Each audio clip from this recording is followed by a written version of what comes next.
Kinumpirma ng DFA na isang Pinay ang kabilang sa mahigit 1,000 nasawi sa kasagsagan ng Islamic pilgrimage na Hajj sa Saudi Arabia.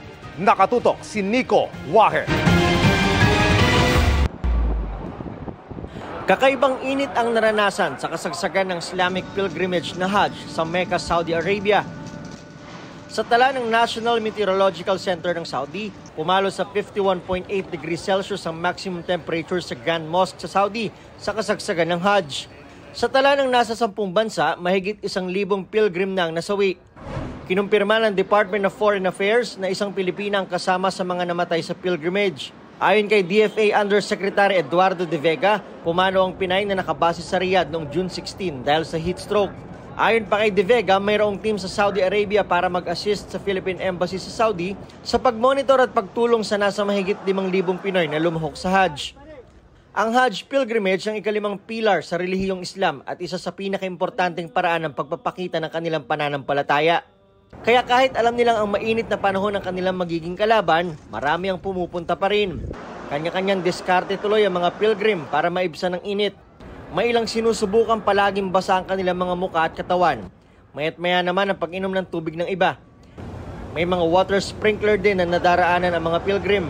Para sa GMA Integrated News, Nico Wahe, nakatutok, 24 oras. Hindi na kailangang tiisin ang siyam-siyam na traffic ng ilang biyaheng Cavite-Parañaque dahil yan sa bagong bukas na Cavitex C5 Link Sukat Interchange na libre ang toll sa loob ng isang buwan. Nakatutok si Tina Panganiban Perez. Kapag naipit sa traffic, sayang na sa oras, sayang pa sa gasolina. Kaya malaking tulong sa mga galing o papuntang Cavite ang ilang bagong ruta, kabilang ang Cavitex C5 Link Sukat Interchange na pinasinayaan at dinaanan ni Pangulong Bongbong Marcos. Alas 6 ng gabi nang buksan ito sa publiko at sa loob ng 30 araw ay walang babayarang toll dito. Ang dating 1 oras na parusa sa daan, aabutin na lang daw ng iilang minuto na lang. With this interchange, motorists will now be able to travel smoothly, safely, and conveniently from Cavitex R1 to Sukat, Parañaque within just 5 minutes. It is a dramatic improvement from the usual 1-hour travel time via existing public roads from Kawit, Cavite. Sa unang tansya, mahigit 20,000 ang mga sasakyang makikinabang dito kada araw. Pinangunahan din ng Pangulo ang groundbreaking ceremony para sa Cavitex Calax Link na mag-uugnay sa Cavitex at Cavite-Laguna Expressway at ang Cavitex C5 Link Segment 3B na mag-uugnay sa Cavitex Parañaque at C5 Road Taguig. Pabibilisin din ito ang biyahe mula naman Cavitex Parañaque hanggang C5 Road Taguig kapag natapos na sa 2025 ang Cavitex C5 Link Segment 3B. We expect that the travel time from Cavitex R1 expressway section to Slex C5 Road will greatly be reduced from what is now 40 minutes to 10 minutes. Ang inaasahang tulong sa mga biyahero, mararamdaman din kahit sa mga negosyo at ekonomiya. That will, again, be to the benefit of our small businessmen, to our farmers, and all of those who require transportation for their livelihood. Para sa GMA Integrated News, Tina Panganiban Perez, nakatutok, 24 oras. Nag-hire na affidavit ang pamilya ng isa sa mga nawawalang sabongero para sabihing hindi na sila interesadong ituloy ang kaso. Pero desidido ang state prosecutor na ituloy yan. Nakatutok si Darlene Kai. Ito na ang huling pagkakataong nakita ng kanyang pamilya ang online sabong master agent na si Ricardo John Lasco. Sa CCTV naman ang pagdukot sa kanya noong August 30, 2021, kita ang mga armadong lalaki sa kanyang bahay sa San Pablo, Laguna at pagkuha sa mga kahong may laman umanong mga alahas, relo at gamit ng pamilya. Inakusahang nasa video sina Police Staff Sergeant Daryl Paghangaan, Patrolman Roy Navarrete at Patrolman Rigel Brosas na kinasuhan ng kidnapping and serious illegal detention at robbery with intimidation pero naghain ng not guilty plea.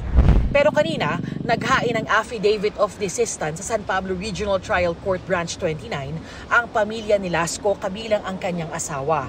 Tumanggi silang magbigay ng panayam. Ayon sa affidavit, matapos pag-isipan ay hindi na interesado ang pamilya na ipagpatuloy ang kaso dahil daw sa stress at mental anguish na idinudulot nito sa kanila. Binabawi na rin daw nila ang anumang testimonya at judicial affidavit na ifinail nila kaugnay nitong kaso. Pero, desidido pa rin ng state prosecutor na ituloy ang kaso kahit wala na ang partisipasyon ng pamilya ni Lasco. Ibig sabihin, hindi pa makapagpipiyansa ang mga suspect. Sa July 10 ang susunod na hearing. Tumangging magbigay ng pahayagang kampo ng mga akusadong pulis. Para sa GMA Integrated News, Darlene Kai, nakatutok, 24 oras. Bittersweet feels na puno ng twists and turns ang dapat abangan sa extraordinary finale week ng My Guardian Alien. Ngayon pa nga lang, si Punks is real na para sa cast kabilang si Max Collins na na-enjoy ang kanyang first kontrabida role. Makichika kay Aubrey Carampel. Do I know you? Na-enjoy raw ni Max Collins ang pagganap as first-time kontrabida sa My Guardian Alien bilang si Venus. Sinigurado nga raw niya na kahit mean girl ang kanyang karakter, kaaaliwan pa rin ito ng mga manonood. So far, nagpapakita na raw ng kabaitan si Venus, lalo na sa alien character ng bidang si Kapuso primetime queen Marian Rivera na si Grace. May redemption story, yes. Bumabait na si Venus. And sa end, I don't know if I'm gonna end up really good or not or bad. We'll see. Ngayong tapos na ang taping nila, namimiss daw niya ang kanyang My Guardian Alien family na nakasama niya ng 1 taon. Lalo na si Marian na may regalo at card pang ibinigay sa kanya. Sweet talaga ni Marian. She said na she's happy na mas nakilala niya ako. She said na don't worry, magkikita pa tayo. And I loved working with her. She's so nice, so sweet, and nabuo talaga yung family namin sa My Guardian Alien kasi everyone's so chill, walang diva sa amin. Ang gumanap namang kapatid ni Max na si Caitlin Stave sa serye bilang si Hailey, mamimiss daw ang tulingan nila as true sisters. And I feel like at the same time, we can relate on a lot of things. You know, we have the same roots din eh. She's from California din ako. And then her mom is Bisaya din ako. So, you know, we have a lot of similarities. Sa episode tonight, dapat daw abangan kung magle-level up ang on-screen love team niya with Josh Ford na gumaganap as Aries. Pero ang higit daw na huwag palampasin ay ang kanilang extraordinary finale week. No matter what, magiging tearjerker pa rin because end na. And we have a lot of loyal fans and followers of the show. So no matter what, iiyak sila because patapos na. I feel like it's similar to how the show is ending and how we finished taping. It's a bittersweet feeling. That's all I'll say. Aubrey Carampel, updated showbiz happenings. Good news sa sports mga kapuso, may bagong gintong medalya ang Pinoy Olympic pole vaulter na si EJ Obiena. Dinomina lang naman ni Obiena ang 6th Irene Jawinski Memorial sa Poland. Naklear niya ang 5.97 meters na kanyang season's best. Sa isang Instagram post, sinabi ni EJ na magpapahinga muna siya bago muling sumabak sa kompetisyon sa linggo, June 23. Congratulations, EJ!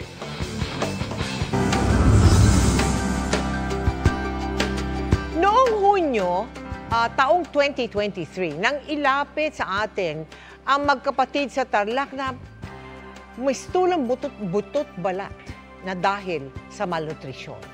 Matapos ang halos 1 taon, kamustahin natin ang resulta ng gamutan na naging posible dahil sa isang concerned citizen at syempre dahil sa inyong pagtulong.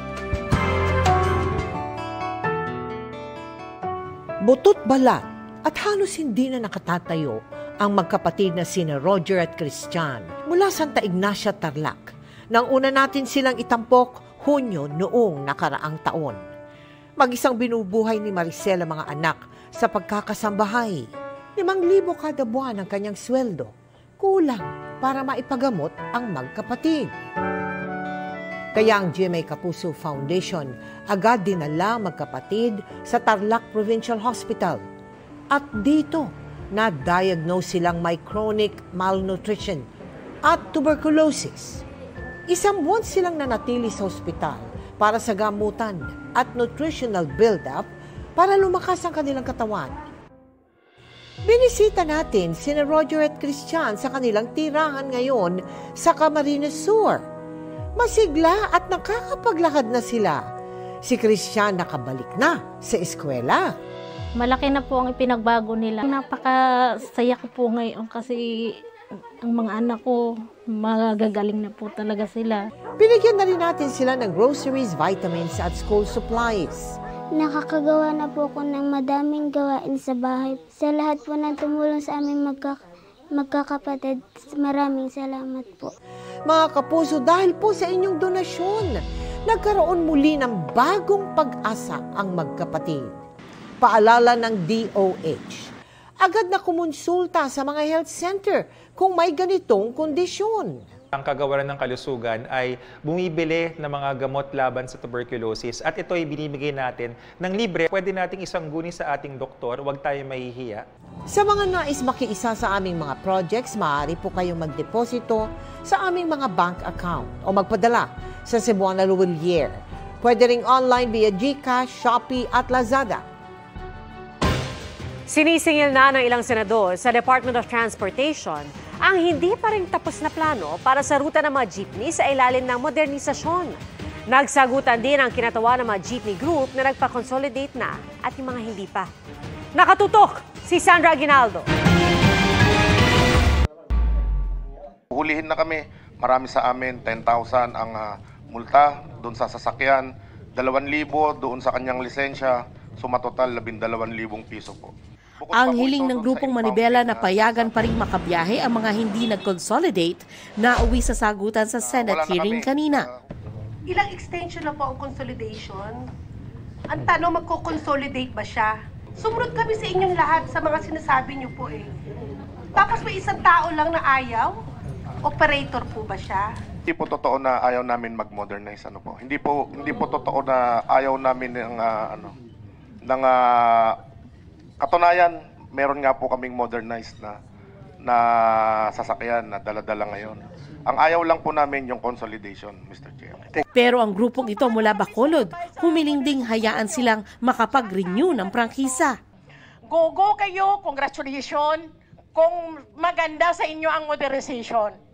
Pero sa amin, irespeto yung karapatan naming mabuhay, ang pamilya namin. Kaya kami humingi ngayon sa mga senador na nandito, i-renew na prangkisa namin. Maganda ba yung modernization na may mamamatay? At saka kayo ay mamubuhay?